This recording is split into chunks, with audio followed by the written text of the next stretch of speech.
देश में जो टैक्स चोरी करने वाला आएगा तो देश को ग्रोथ मिलेगी। 15 का 20 लाख रुपए 15 लाख में जोड़ लीजिए। ये कह रहे हैं कि भाई पैसा ही नहीं दिया। अरे सरकार तो पैसा दे रही है। तो मुसलमान सबसे ज्यादा हिंदुस्तान में मकान मिले तो मुसलमानों को मिले हैं, या कोई भी योजना है सबसे पहले फायदा मुसलमानों को हुआ उसका। हिंदुओं का कम हुआ, मुसलमानों को ज्यादा हुआ। ये सब कहावती दिखावती बात है। बात क्या करेंगे? हिंदू राष्ट्र है तो हिंदू राष्ट्र की बात करेंगे। वो कहते हैं हिंदू राष्ट्र में आएगा तो फिर मुसलमानों को रहने की जगह नहीं, यानी किसी मुसलमान क्यों नहीं रहेगा? हिंदू जो हिंदुस्तान में रहने वाला है वो हिंदू है, हिंदुस्तानी है, वो क्यों नहीं रहेगा? अब जो विदेशी आए हुए हैं वो तो यहाँ हम अवैध रूप से रह रहे हैं, हमारे घर में आए हैं, वो घुसपैठिए हैं, उनको तो जाना पड़ेगा यदि सरकार भेजेगी। TCL न्यूज़ इंडिया, देश के नाम। आपका? मेरा नाम योगेश शर्मा। अच्छा, क्या लगता है 2024 में कौन?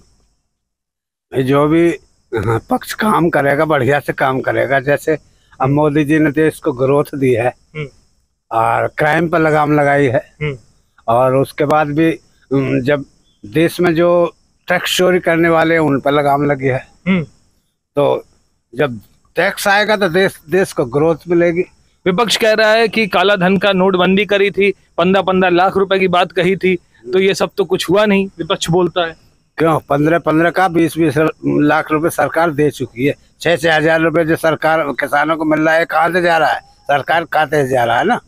या पहले देखिए, बड़ा जवाब दे रहे हैं उन लोगों को जो ये सवाल उठाते हैं कि 15 लाख कहाँ? ये चाचा का जवाब है कि वो जो किसानों को मिल रहा है वो अभी तो उन्हीं की जेब से जा रहा है। वो 15 लाख में जोड़ लीजिए, और कई योजनाओं से मकान जो मिले हैं वो 15 लाख में जोड़ लीजिए, और इधर से जो तुम्हारी ये सुकन्या योजना वो भी 15 लाख में जोड़ लीजिए। कितने तो 15 से ज्यादा ही बैठता है। और ये कह रहे हैं कि भाई पैसा ही नहीं दिया। अरे सरकार तो पैसा दे रही है। पूरे कोरोना काल के पूरे हिंदुस्तान को खाना खिलाया, पूरे हिंदुस्तान को खाना खिलाया उन्होंने। अच्छा, विपक्ष कह रहा है कि अभी एक film I the Kerala story, सुना होगा आपने? लेकिन वो सही है। फिल्म आपने देखी? देखी तो नहीं है, लेकिन थ्रिलर देखा मैंने। थ्रिलर देखा आपने? हाँ, टीवी पर। अच्छा, कहा जा रहा है कि बीजेपी एक तरीके से एक समुदाय को टारगेट कर रही है। वो द केरल स्टोरी निकाल दी, उससे पहले द कश्मीर फाइल, मतलब सीधे तौर पर कहूँ तो कह रहे हैं मुसलमानों को टारगेट कर रही है। ना, ऐसा कुछ नहीं है। मुसलमानों को यदि टारगेट करे तो मुसलमान सबसे ज्यादा हिंदुस्तान में मकान मिले तो मुसलमानों को मिले हैं, या कोई भी योजना है सबसे पहले फायदा मुसलमानों को हुआ उसका।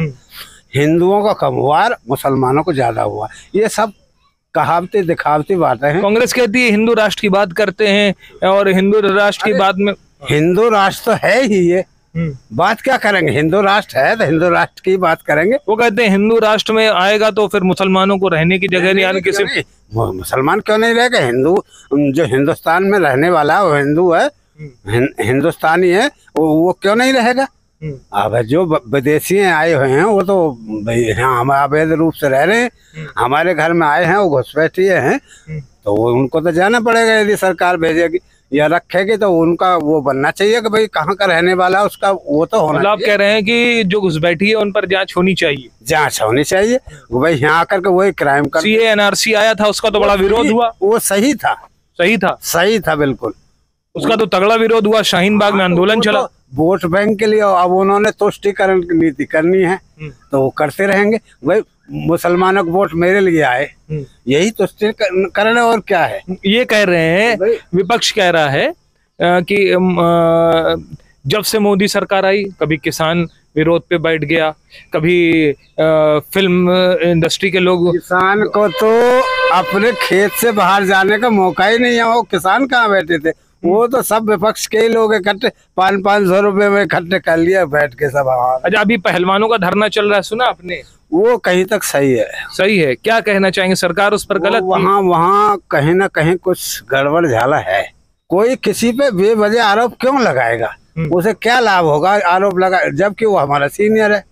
सीनियर पे सपोज करो आप। लेकिन अब ये पहलवानों के धरने में किसान नेता राकेश टिकैत पहुंच गए, आम आदमी पार्टी पहुंच गए। वो तो खैर अपनी रोटियां सब आके सेकने लगते हैं।